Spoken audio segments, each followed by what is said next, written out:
The information provided in this podcast is educational and not intended to diagnose or treat medical conditions. Dr. Doni Wilson struggled for decades to solve her numerous health issues and heal her body. But with focused determination, she healed herself.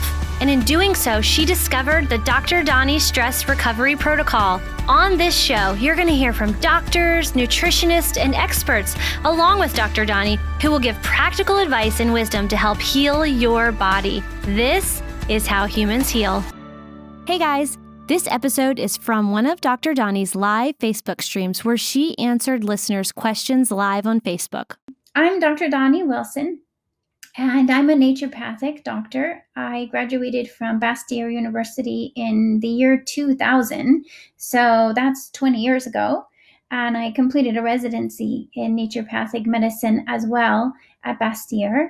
And I've been helping patients ever since then. I am located in the tri-state area, New York, Connecticut, but really I help patients from around the world because my practice is virtual. For me, really, the way I look at it is our health issues are ultimately related to our stress exposure, right? Because what we know is that we're all human. We all have our genetic tendencies, but the genetic tendencies are only part of the equation determining our health. Really, what happens is our stress exposure, various types of stress exposure, turns on our genetic tendencies. And that's what makes it so we each have different things that come up, whether it's digestive issues or immune system issues like allergies that we're going to talk about today, or hormone-related issues, sleep issues, all different scenarios, but ultimately it comes back to how stress has turned on our genetic tendencies, and stress has affected us in ways that make us susceptible to these health issues. And so that's what I study, and that's what I help people with, is really about stress recovery. So feel free to comment if you can relate to that, especially right now when we all have not only our usual stresses, but we have our extra stresses going on related to so much change in our lives. First of all, having stress related to fear about catching a virus, or even having loved ones who might be sick from a virus. So that's a huge stress. We also have stress of just our work environment changing. Either maybe you're not able to work right now, or you're having to work from home and learn how to do your job from home. Maybe you have your kids at home and there's extra stress with just how to help, take care of your kids while juggling everything else. Those are some of the things I've been hearing from everybody.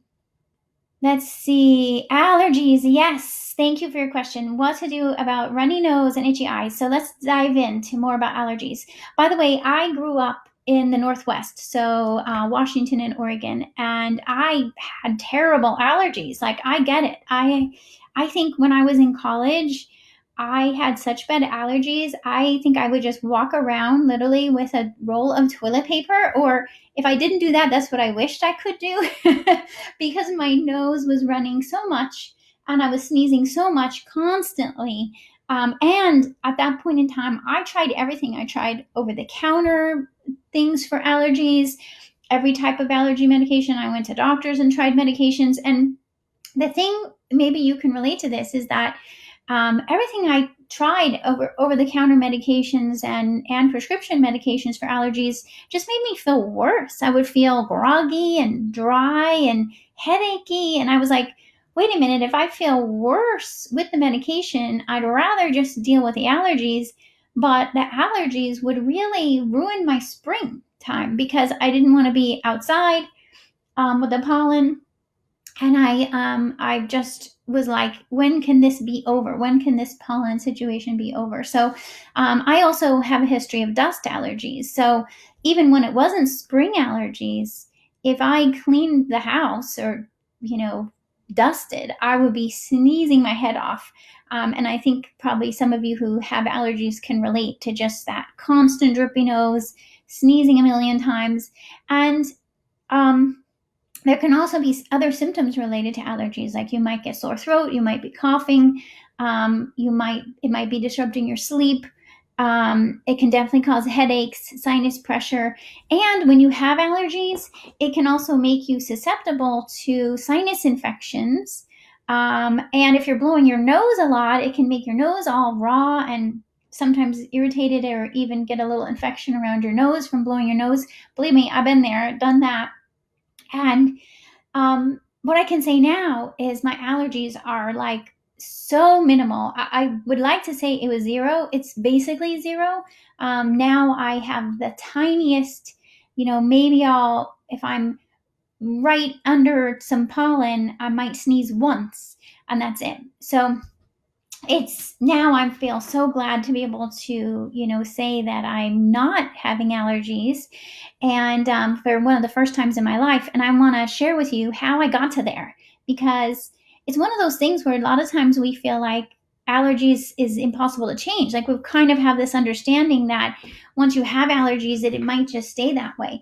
And, certainly you can go to the allergist, right? And they can test you for pollen allergy, grass, mold, dust, animals, and then for sure what you're allergic to.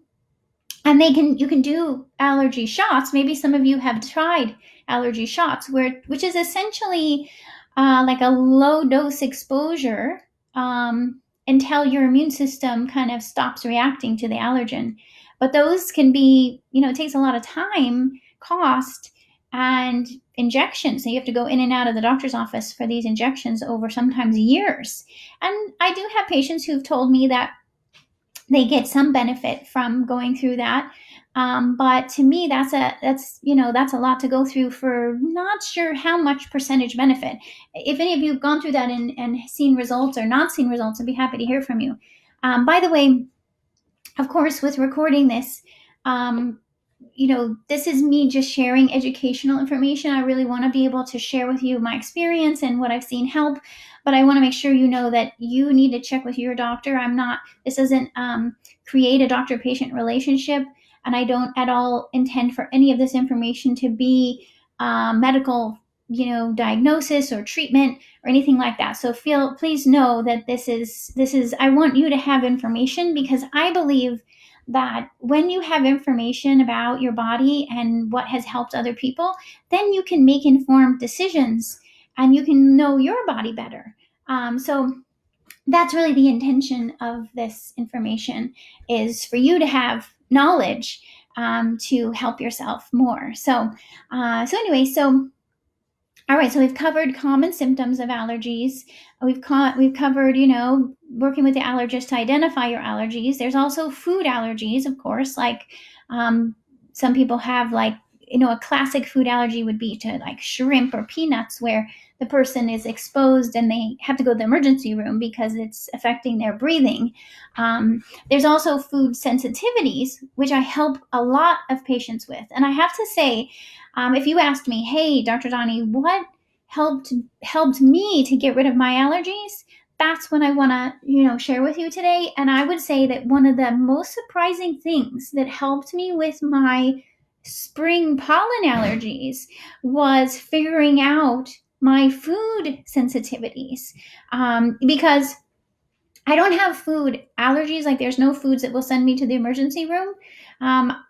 Growing up, I did figure out that I have a mild allergy to apples, for example, but it just causes itchy throat, and then it goes away. But food sensitivities are different antibodies. So classic allergies are caused by an antibody called IgE. We just name these antibodies with a letter. So the letter E is when you have an immediate response, and it triggers histamine, and it triggers all of this, respiratory fluid and swelling, and even swelling in your throat. That's an IgE immediate response allergy. And then there's the other antibodies called IgA and IgG. Again, they just give them different letters. There's also an IgM, for example. But the IgA and IgG cause more delayed responses. So IgA can cause reactions even over a few days or a week, and IgG can cause reactions even over 3 weeks. And these delayed responses, especially to foods, Common ones would be like dairy products, casein, whey, or the proteins in dairy. Gluten, for example, is IgA or IgG antibodies. A lot of times you don't realize you're reacting because it might not immediately make you sneeze or immediately make you cough. And so you're not putting it together. But these delayed reactions can make you more susceptible to the pollen allergies. So this is the thing. I mean, I didn't even learn this in naturopathic medical school 20 years ago. I figured this out for myself. I had gluten and dairy food sensitivities. And once I took those foods out of my diet, now we're talking at least 17 years ago. I measure that based on my daughter, by the way, my daughter who's now 17, because being pregnant with her and when she was a baby really even gave me that extra push to figure this out. And so I became gluten and dairy free, thinking, okay, I've got to solve her digestive issues and my digestive issues, which it did. It made a huge difference. But to my surprise, the longer that I was gluten and dairy free, the less and less allergies I had to pollen in springtime. And so I think it's because the food sensitivities increase inflammation, increase your immune reactivity. And so essentially the immune system is on guard and ready to react.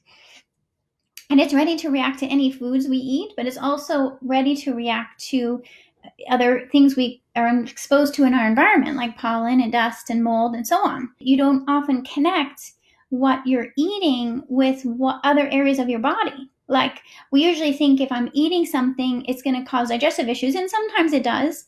But for a lot of people, their digestion might feel fine, but it's showing up on their skin as allergies or like eczema, or other people it's showing up in terms of allergies in their sinuses. And so that's really, I would say, if you've been dealing with long-term allergies, whether it's, wherever in your body that you notice the allergies, I would definitely recommend doing a food sensitivity panel so that you know for sure. Now, you can do what's called an elimination diet, where you sort of guess. You decide, okay, well, dairy and gluten are common food allergens. Let me just try avoiding dairy and gluten for 3 weeks and see if I feel better. And you can do that way. And then after 3 weeks, you add them back in and notice if you feel worse when you add them back. Now, what I call my stress remedy program is an elimination diet. It guides you to eliminate dairy, gluten, and eggs. And then so you could follow the stress remedy program and then add those foods back in. Now, the thing I would say is that sometimes 3 weeks is not enough. Sometimes it's, after you avoid a food for 3 weeks might not be enough to really be able to tell. And you guys see my cat Des here. Maybe he wants to join us. Sometimes it's just that it's not long enough to be able to help you recover. And here's my thinking on that. And this brings us to the next point of how to solve your allergies and decrease your allergies overall. Is, to me, it's about leaky gut. This thing called leaky gut, which some of you maybe have heard about leaky gut. Leaky gut is when the small intestinal cells, right? So in our intestines, it's cells all lining the intestinal wall. The job of those cells is to make sure our food is all the way digested and that only the nutrients from our food can get absorbed into our body, which is the healthy, version. But what happens is when we are exposed to stress, which of course we all have stress, and sometimes if we're exposed to different medications or other, pesticides, for example, a lot of things can cause leaky gut. It damages the intestinal cells. And what happens then is the food is not as well digested. It's able to leak through the intestinal lining, and the immune system sitting there right on the other side waiting to protect us from viruses and foreign substances. So as soon as this undigested food gets through, the immune system's like, well, that's not an amino acid and that's not glucose, so I better attack it. And so the immune system starts attacking our food. And once that happens, now we have this full immune response going on in the digestion along the intestines, but that immune response can spread anywhere in the body. Sometimes I use this analogy of like a drop of ink in a gallon of water, right? So as soon as that drop of ink, blue ink, goes in, it's going to spread throughout the whole gallon of water.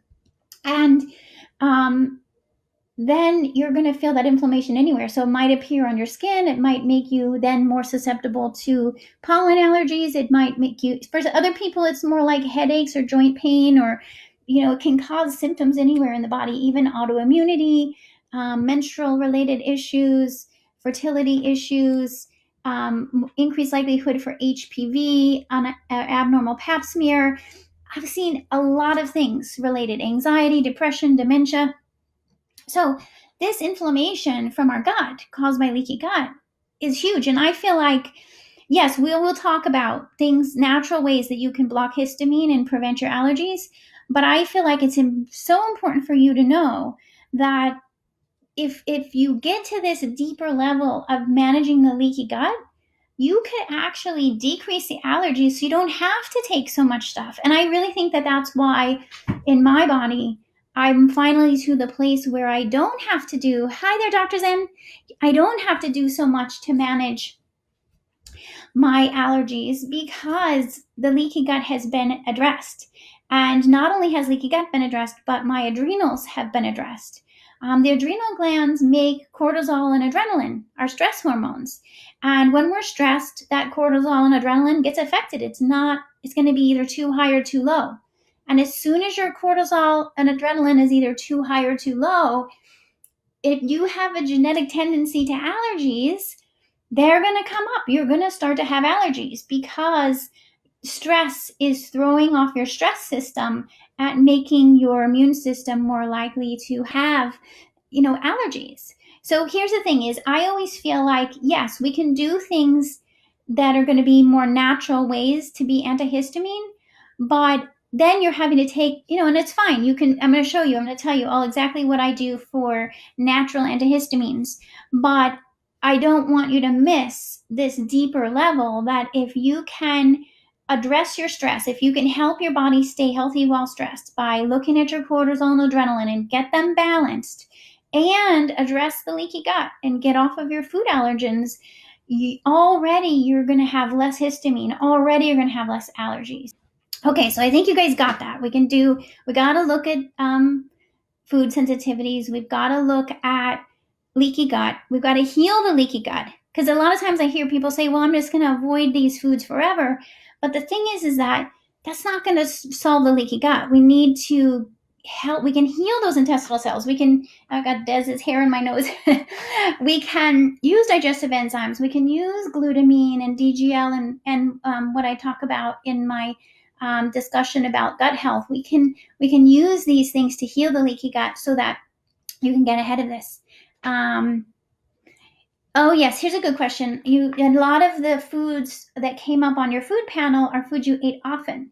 So when that happens, if say you do a food panel and you get it back and it's like, maybe you don't even eat dairy. Maybe you're like, I'm eating almond milk or almonds instead of cow milk, and I'm already gluten-free, but I eat eggs all the time, and eggs came up on my food panel. So what's happening there is that's an exact definition of leaky gut. Because with leaky gut, what happens is we start reacting to the foods we eat all the time. So if you're eating those foods all the time and you start reacting to them, then you have leaky gut. So it's because some people then will feel like, oh, I should just give up on the test because what's the point if it's just going to show me what I'm eating? That's the wrong way to look at it. The way to look at it is if you're reacting to the food you're eating, it means your gut is leaky and it needs to get healed. But the good news is there's ways to heal leaky gut. Definitely, I'll post here and definitely want to follow up. Check my blog because I have a lot of information on how to heal leaky gut. And I'm just putting together a new course that's going to be like a group online course like this where we can do this together. And we're going to do a food sensitivity panel together. And then we're going to work on healing leaky gut together. So I can show you exactly how to do it, because I know sometimes it's hard. It can seem impossible and you're inundated with lots of different information and you're just like not sure what to do. But we can heal leaky gut and I can show you how. Colostrum, she's asking about. Yes. So this is a good question in terms of healing leaky gut questions. Colostrum is a great example of using substance from an animal source. Now, colostrum, one tricky thing is it can be from a dairy source. So if you're super sensitive to dairy, what they do is you can get colostrum where they've removed all the dairy. So that's better. We have that in my store at drdonistore.com. You can get colostrum where they've taken away the dairy. The idea with colostrum is it's helping your immune system and your digestion to heal. But there's other ways to do that too. We've found products. There's one called SBI Protect, and SBI Protect is one of my favorite products to do something similar, maybe even better than what the colostrum can do. Just from what I've seen from patients, the SBI has the immune system support that you get from colostrum, but it doesn't have any of the dairy component, and so it's much easier to take, and it seems to be more concentrated. It definitely is a great way to basically boost you. Now, this is the thing with immune system. It's complicated, right? Like, I think sometimes with our immune system, we want to think of it as black and white, like either we have a high immunity or a low immunity. Is it on or off? And the thing I've learned about the immune system over the years is that our immune system is complex. We can't really fit it into a box or a black and white. We have to just know that the immune system is complex, and it's also determined by our stress and our genetics. So one person's immune system may be more likely to tend toward histamine reactions and allergies, like we've been talking about. Another person's immune system then might be more likely to create autoimmunity, or both. You could have allergies and autoimmunity. And in some cases, we're talking about immune system as being too low and not being able to protect you from infections. And sometimes all of that goes on at the same time. So that's just to say, when we talk about something that might be supportive to the immune system in the digestive tract, like we're talking about leaky gut healing. My favorites for leaky gut healing really are digestive enzymes, because I want to get your food digested better so it doesn't trigger an immune response. We want to get glutamine because that's the essential nutrient for your intestinal cells. You got to have glutamine for those intestinal cells, or they're not going to be able to keep up with managing your food and preventing reactions. The next thing on the list would be DGL. DGL, which is an herbal licorice that's very anti-inflammatory and healing to the digestion. If you can't do DGL, I would do slippery elm or both. And sometimes we also use aloe, but we're using herbs that are anti-inflammatory and help the system heal. Now, those are the essential beginning steps. And for someone with severe leaky gut and severe allergies and severe histamine reactions, we have to start very slowly, because here's the thing is, it's like a paradox. The more severe your histamine and leaky gut, then that means we have to start more slowly. We have to start with fewer things. Sometimes all we can do is do minor diet changes. And as the leaky gut starts to heal, then we can add digestive enzymes. I would only add pancreatic enzymes, not HCl, nothing complex, just very simple pancreatic enzymes to help digest the food. Then as the leaky gut's healing, we can add glutamine little by little. Then we can add DGL little by little. So basically, to me, the severity of leaky gut, because leaky gut is not just, it can go from severe to moderate to mild, and we want it to get it over to mild. So as it heals, then you can add more help. It's kind of this paradox, but it's important to know, because if you're one of those people like I used to be, where everything I tried, I felt worse. Like I would try an herb and I would be sneezing more, so you just have to know for yourself, if you try things and you feel worse because you are sensitive and you do tend to allergies, then you probably have to start with less. Less is more in that case. So definitely, I always recommend, really noticing how your body responds. And if you feel worse with anything, got to stop and back up and go, okay, my body's not ready for that yet. And that can kind of tell you, then you can gauge. Because a lot of times when you're working on healing, a lot of times I'll say it's like we're in a dark tunnel and we are out at sea with no lighthouse, and you feel like you don't know which way you're going or if you're on the right track. So if you can just know, okay, any symptoms your body gives you are like little lights on the journey. And if you try something new and you feel worse, okay, that means we got to back up and start more gently, start more slowly. And as you progress, then maybe you consider, hey, maybe now I want to add in some other healing for my gut, especially if in the large intestine, if you have imbalanced gut bacteria, that can also increase your allergies. So if you're getting bloating, or if you can do a stool panel, we do these DNA analysis stool panels, and we can see the bacteria, and we can see what's too high or too low, or yeast, for example. And when those bacteria get out of balance, that also makes you more susceptible to allergic symptoms. So we need to figure that out and get the bacteria back on track. On the stool panel, we can also see how your immune system, is called secretory IgA, how it's doing. Do you have enough protective immunity in your digestion? Because if you don't, you're more susceptible to imbalanced gut bacteria. So especially if the secretory IgA is low, that tells us there's leaky gut. And the way we address it is this, kind of bringing it back to this concept of colostrum or SBI Protect to help get your secretory IgA working again, because the secretory IgA will actually protect you. It's not going to increase allergies. It's going to calm down your immune system and protect you.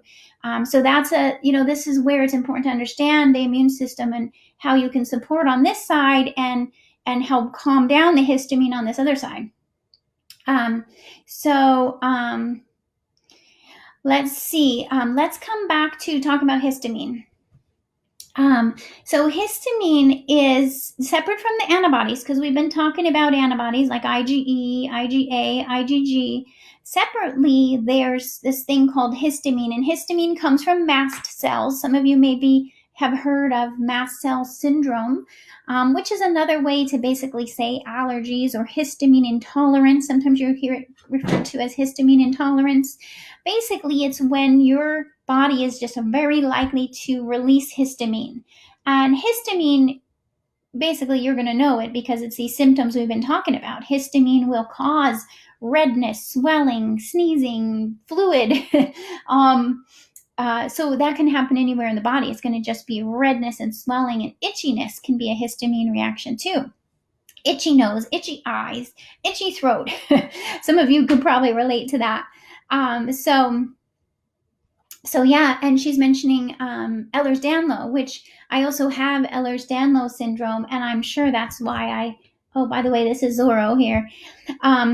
I'm sure that's why I had so much struggle with allergies and histamine throughout my life as well. Ehlers Danlos, by the way, is, we can talk more about one day, is a condition, a collagen issue where your joints are hypermobile. And Ehlers Danlos, you can see my little hypermobile fingers here, is associated with more histamine reactions. So histamine, for some people, it just shows up as these springtime allergies, but other people, histamine can really be a digestive issue. And I think that looking at it from that perspective can really help us understand my original point, which is that to manage your allergies, we really have to look at the gut. We can't not handle the gut if you really want your allergies to go away.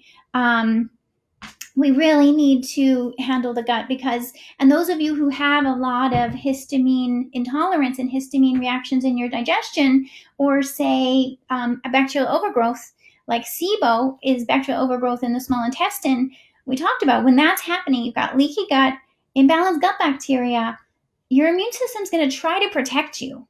And so when it's trying to protect you, it creates all this histamine. So A big part of that is avoiding foods that trigger histamine is one place to look to, besides the food allergens. That helps. We talked about that, but you also want to look at foods that trigger histamine. And there's lots of lists out there. I have a blog post about histamine triggering foods as well. Some of the ones that I've seen the most would be citrus fruits, strawberries. Oh my gosh, strawberries used to make me so, I would get canker sores from strawberries. And that's also a histamine reaction, by the way, it's canker sores. If some of you get canker sores, you get how painful they are. Oh my gosh. Then you don't want to eat or talk or anything. I'm so glad to not have canker sores. Oh boy, those things are very painful. By the way, sometimes for people, you'll get nausea in your, like, your stomach feels nausea. That tells you there's probably a lot of redness and histamine going on in there. And we need to calm it down. We need to eliminate those histamine triggering foods. Chocolate can be a histamine trigger. Let's see. What's some of the other ones? Even nuts. A lot of nuts can be a histamine trigger, which is tricky because here you are trying to avoid dairy and gluten because those are inflammatory foods, but ends up you're eating more nuts and the nuts trigger histamine. So it can definitely be tricky to try. You can end up feeling like, what am I going to eat? What can I eat here? If you start to realize that a lot of the foods you're eating are triggering histamine. Believe me, we're talking my life here because this is what I've had to do. So if any of you, I know sometimes it can feel like you're all alone in this and you're like, why me? But it's just, I try to just think back. We're human and our immune system is trying to protect us. So what we can do is try to help manage the environment that we're exposing our body to and the allergens we're exposed to. But again, the thing that's made the biggest difference for me is not just avoidance. Believe me, I lived in a world where I was just having to avoid constantly. What I found made the biggest difference is the adrenal healing, which is cortisol and adrenaline balancing, and the leaky gut healing, and the getting my bacteria and my gut back on track. That made the biggest difference. Something a lot of people don't know is that too much stress can actually create an abundance of health problems like high blood pressure, high blood sugar, anxiety, migraines, insomnia, even fertility issues. This is because high stress puts your adrenal glands on overload. They release cortisol and adrenaline, which controls your digestion, hormones, immune system, energy, focus, and even your emotional response. So how can you beat stress when you don't know where to start? That's why we have a free 7-day stress reset program. It's designed to help support weight loss, digestive healing, and hormone balancing. It includes support for integrating self-care. Daily tips come to you by email and video, gluten-free, dairy-free meal plans, as well as grocery shopping lists, journal pages, and more. This free program will help you beat stress and put you on the path to wholeness in your body. Get your plan now for free at drdoni.com. So look at those foods that trigger histamine, especially this time of year, especially if for you it's mainly spring allergies. Even then, you might find, hey, I've got to stay away from some of these histamine triggering foods right now because I don't want to add to my allergic response. And then from there, another one that's important is to drink water. I prefer filtered water.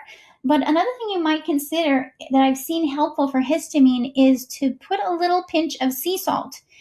Like we're talking like Celtic sea salt, where it has all the minerals in there, not like just sodium, but actually real sea salt. You can either put a pinch in your water or put it like a teaspoon in a gallon of water. But the sea salt really can help mitigate the histamine reactivity. Maybe some of you have noticed that too. So that's a trick. And then I would also, when I was really having a lot of sinus issues, I would even potentially put sea salt in a bowl of water. And then you can, especially if you tend to, oh my gosh, I used to get such sinus infections. And I would just make a bowl of filtered water, put a pinch of sea salt, stick my nose in it and sniff it up. You're not going to leave your face in the water. You're going to just do a sniff the sea salt into your sinuses, blow it all back out again. But sea salt is anti-inflammatory, antihistamine, antibacterial, so it can really just help clear things out of there. Yes, you can get various saline nasal sprays. But honestly, with the saline nasal sprays, I didn't find near the benefit of just sea salt and water. And I think of it like just swimming in the ocean. It's almost like you just went swimming in the ocean and got a little sea salt water up in your nose and blow it out. But here's the thing. Let me tell you about some of my favorites for supplements that you can use for allergies. And this is a nasal spray. You can find this. This is called Nasochrome. This is a natural antihistamine. It's a substance called cromolyn sodium. And cromolyn sodium, they also make in capsules, by the way, and can use it for digestive histamine issues. But cromolyn sodium in a nasal spray, you can get over the counter, or we have it at Dr. Doni's store. Squirt it in your nose morning and night. Now, best, they say, is to use it regularly, even before the allergy season starts. I end up just using it as needed. Like something catches me and I sneeze, I go use a Nasochrome nasal spray here and there, and that's all I need. So the Nasochrome can be a lifesaver, and it's not steroidal. It doesn't have any side effects. You don't become dependent on it. So it's just a really great antihistamine. I just wish more people knew about it, because it's available out there, and it doesn't have any negative associated with it. My other favorite, and I'm going to see if Lou can bring this so I can show you. Lou, if you can hear me, bring me one of those Hesperidum or HMC. One of my favorites, all-time favorites, I've used this for so long, is something called Hesperidum methylchalcone, or we call it HMC for short. And HMC comes from the peel of an onion. It's or the peel of an orange. Hang on a second, let me grab it. You have any of those HMCs there? Yep. I'm going to show it to them. By the way, when I was in Russia recently, they actually eat the peel of the orange and the grapefruit. It's amazing to me. They dry it. I wish I could show you one. But they slice the orange and the grapefruit, which of course these are citrus fruits, so that could trigger histamine. But they dry it, and then they actually eat the peel, which is to me is super interesting, because it's in the peel of the orange where the antihistamines are.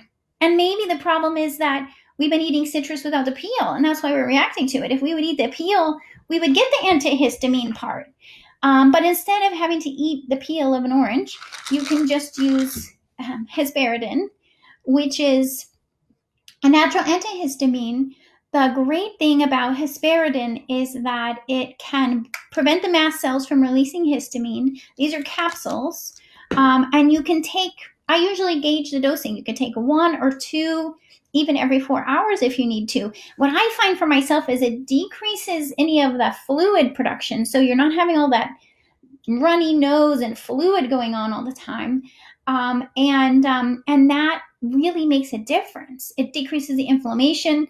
I also use Hesperidum, by the way, for any viral infections that cause fluid also, because the thing bacteria love when fluid is sitting around. So we need to get rid of that fluid in order to prevent a bacterial infection. Plus, we want to get rid of it because it's going to feel a lot better. That fluid sitting there and dripping all the time makes you crazy. It's like you have to carry around tissue or towel all the time. You just want to turn off the faucet. So between, the Nasochrome twice a day and the Hesperidum capsules, sometimes even 4 times a day. Now, at a certain point, you might notice you're feeling like a little bit dry, but it's not going to be anywhere near as drying as the over-the-counter antihistamines. And it doesn't tend to cause grogginess, fogginess, fatigue, any of that. Now, some of you may have heard of Quercetin, like Quercetin. Quercetin is very similar to Hesperidum. It's also a natural antihistamine, plant-based, from a plant source. And Quercetin can be wonderful also. Maybe some of you have used Quercetin. And Quercetin can work similarly, and I find that some people respond better to Quercetin than Hesperidum. So or vice versa. So if you've tried quercetin and you felt like it wasn't very effective, try Hesperidum. Or if you tried Hesperidum and you want to try something else, try quercetin. You can also use them together. But I just find for myself that Hesperidum seems to work a little better. And there's products that have these things in combination. Like this is a product maybe some of you know, Dehist.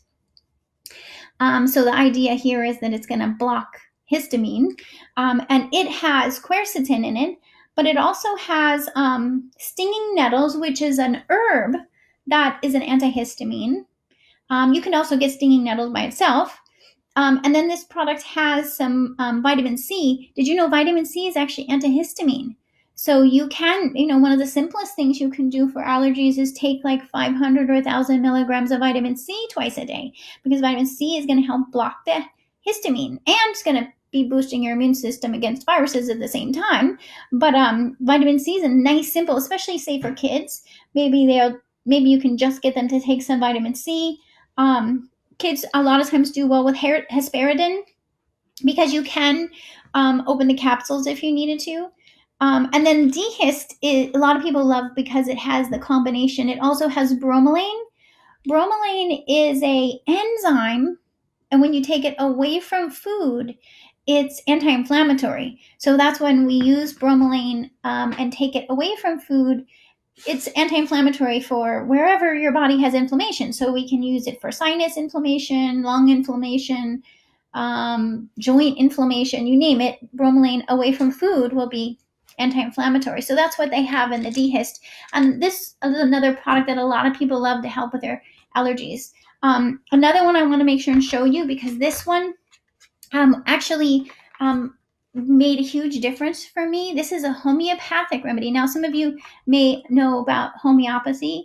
Homeopathy is a medicine, ancient medicine of dilutions. So it's diluted substances, and what homeopaths found back in history, and homeopathy is used a lot still in India today. It's one of the main medicines used in India. That when we use these dilutions of substances, hey there, Caroline, we can, when we dilute the substance and we match it to the symptoms. So a homeopathic remedy for allergies is going to have the homeopathic remedies in there that help with itchy eyes, runny nose, sneezing, inflammation. And so we put those in a combination, and that's what you find in the triple allergy defense, is a combination of homeopathic remedies for allergies. And I have to say, when they were formulating this, was back when I was still having some allergies, and one of the remedies in here made a huge difference for me. I was having still a year where I was sneezing. I just didn't even want to leave the house. I'm like, shut the windows, shut the doors. I'm not leaving. I'm quarantining myself basically until allergies are done. Maybe some of you felt that way. And one of the ingredients in this triple allergy, which happens to be the homeopathic remedy of flax seeds. Some of you may, know flax seeds, just like, the little brown flax seeds we eat for our digestion. But when you use the homeopathic remedy for flax seeds, it helps with allergies. And that's in this formula, along with other things. The nice thing with this is it's a liquid. It's gluten-free, dairy-free, all that. These all are gluten-free, dairy-free. And you just do a few drops in your mouth. You can use it preventively. So you could do it like once a day. You could use it as needed. So if you started sneezing or you noticed some allergic symptoms, you could then use a triple allergy defense, multiple times a day. So that's nice because it's homeopathic, and homeopathic remedies are safe for children, safe during pregnancy. And so that's a really great solution. And a lot of times, honestly, what we do is I encourage you to find the right combination for you, because it's probably not just one thing.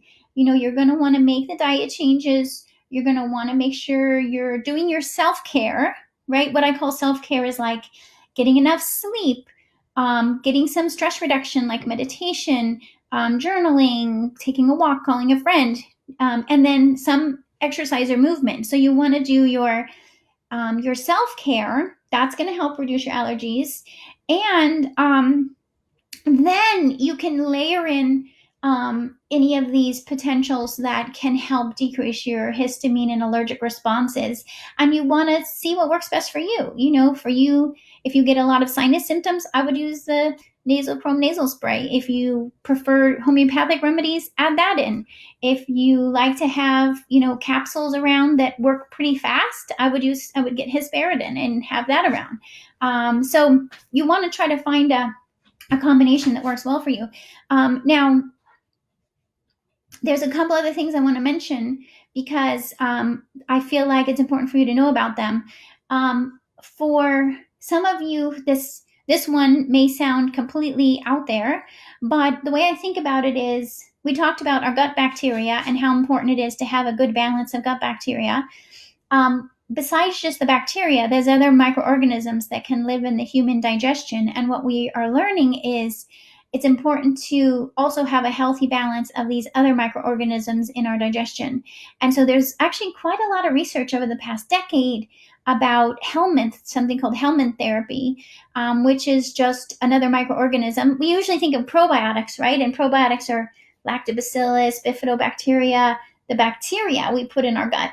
But there's also helminths that we can use and have been shown to help manage the immune system for us from our gut. Isn't that amazing? Like when you think about who's living in our digestion determines so much of what we experience in our bodies. They really, in some ways, are running the show quite a bit. So if you're having severe allergies, I definitely recommend talking to me more about, and you've tried all of this, we should talk about, okay, let's make sure that your gut bacteria are helping you and not hindering you. And do you even maybe need to consider some helminth therapy? Because I have to say, even though my spring allergies and I was feeling so much better with my allergies, I still had dust allergies, which, the funny thing is it meant that I really couldn't clean my own house because I would be sick for days. But once I did helminth therapy, and this is almost 2 years ago, the dust allergies went away. So now I really have no excuse why I can't clean my house because I'm no longer does dust make me sick. But but still, so you have to keep that in mind. You might then, if you have dust allergies like me and we get rid of your dust allergies, you might have to come up with another game plan for cleaning the house. But helminth therapy made a huge difference for me. And so I feel compelled to make sure you guys know about that as an option. It's just a matter of making sure we have the right, microbes or organisms, or however you want to refer to them, the guys living in our digestion that humans had over time. And to understand that there is such a connection between who's living in our intestines and how that's communicating with our immune system. That's the true also for autoimmunity, because I saw, Shelley, thank you for your question about, she's really asking about Th1 versus Th2 immunity. And to me, this is a question of, whether a person has a tendency toward maybe allergic versus autoimmunity. And the thing we find is that for a long time, like this research on Th1, Th2 came out around the time that I was in naturopathic medical school. It was something we were like, all this research was coming out and it was kind of the thing to talk about. But now, 20 some years later, while still you can look at Th1, Th2 dominant immune system, now it's much more clear from the research that it's not as simple as that. It's way more complex.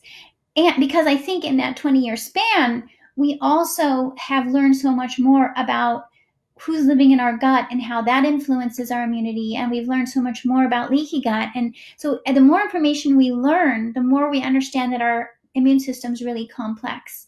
It's not so much of like a teeter-totter. We used to think it was just this teeter-totter. It's either this way or this way. And it's not that simple. It's really not. So a person who maybe has imbalanced gut bacteria may have more tendency to allergic symptoms, but they might also have more tendency toward autoimmune symptoms. Even in my case, my mom and my grandmother both had, my mom's still alive, but she and her mom had severe autoimmunity, like live their whole life managing autoimmunity. And I don't have any autoimmunity, but I think it's because I've taken action to handle the allergic tendencies and my adrenal and stress patterns that I've been able to prevent autoimmunity from turning on, luckily. But that's where that Th1, Th2 is this concept that, our immune system can kind of go toward more autoimmunity, which autoimmunity is when our immune system starts trying to protect us from ourselves. Instead of just trying to protect us from pollen or gluten, it starts attacking our own cells. In some ways, you start to go, what the heck? Our immune system could attack ourselves? That's kind of scary. And that's what happens with autoimmunity, is it's just confused. The immune system gets confused. It thinks it's protecting us, and it ends up protecting us from ourselves. And so the thing about autoimmunity, and we can talk about this more too one day, because I really think it's important to know that autoimmunity can be turned off. You're not stuck. Just like you're not stuck with allergies, I'm proof of that. I've turned off my allergies. I still may have a little tendency, but they're no way running my day or my life. And I know for a lot of you, allergies are a major part of your day. But same thing for autoimmunity, we can turn it off. And part of that is understanding also the genetics of the whole thing, that when we have certain genes that trigger autoimmunity and those genes get turned on, then we're going to be susceptible to autoimmunity. And these same things we've been talking about, everything from diet, leaky gut healing, balancing gut bacteria, balancing cortisol and adrenaline, those same things that turn off allergies can also help turn off autoimmunity. And so it just shows me that really we can solve so many things with these same strategies, that's an important angle, a very important angle. Let's see, can you address autoimmunity once it's been activated? Absolutely, you can. All the time I see it in my patients. We turn off their autoimmunity, they feel better, they're off of medications.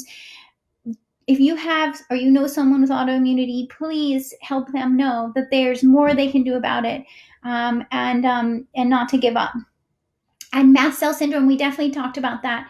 Mast cell syndrome, to me, is really just that the mast cells, which are part of the immune system, are just really likely to let go of their histamine. The histamine, think of it like it's a mast cell is this little cell filled with histamine.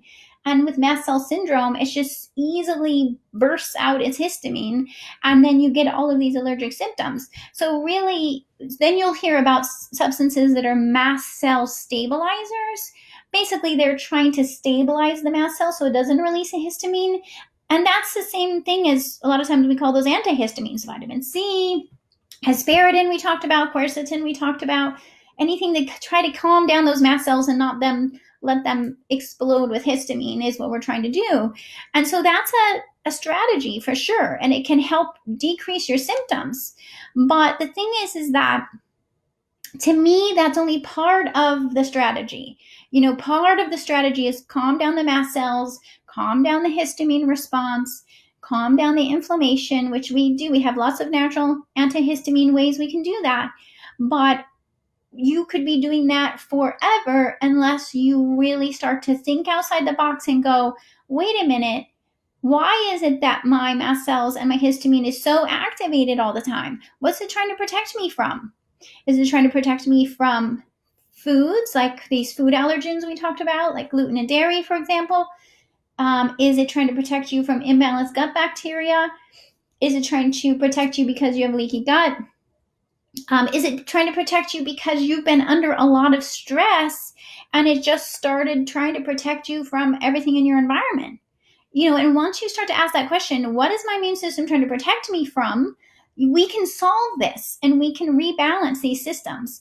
And the last thing I really want to make sure and tell you about is something that I recently learned about and recently started using, is the Cavencin peptides. We hear the word peptide a lot of times because peptide is just basically a protein. It's a tiny, tiny protein. Proteins are made up of amino acids. Amino acids, even just like glutamine, for example, right? We talked about glutamine is important for healing our intestinal cells. But when you put a chain of amino acids together, a short chain is called a peptide. the thing is that there's certain peptides our body makes, animal bodies make, that are signaling to our various tissue in our body to and signaling at a genetic level to determine the function of that area. So if we're talking about the immune system, for example, there's peptides that signal to the immune system and determine what it's going to do. Is it going to help fight off a virus? Is it going to create allergies? Is it going to create autoimmunity? These peptides can signal to the at a genetic level to the tissue. And we can also use peptides, for example, to the adrenal glands or the intestines or the joints or you name it. There's different peptides for all different parts of the body. But the key thing to know about peptides, these particular Russian Dr. Kavan-Zinn peptides, is that they can reset the function of the tissue, which is actually, to me, it's like game changing. Because here we are talking about everything we can do to help our body to sort of calm down the histamine response and help our bodies recover from stress so we can prevent the histamine response.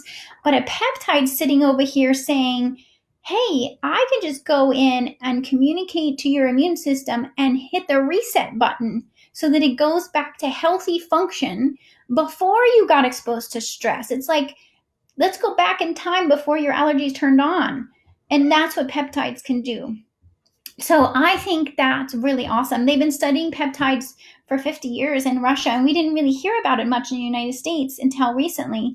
And I went to Russia to learn about them.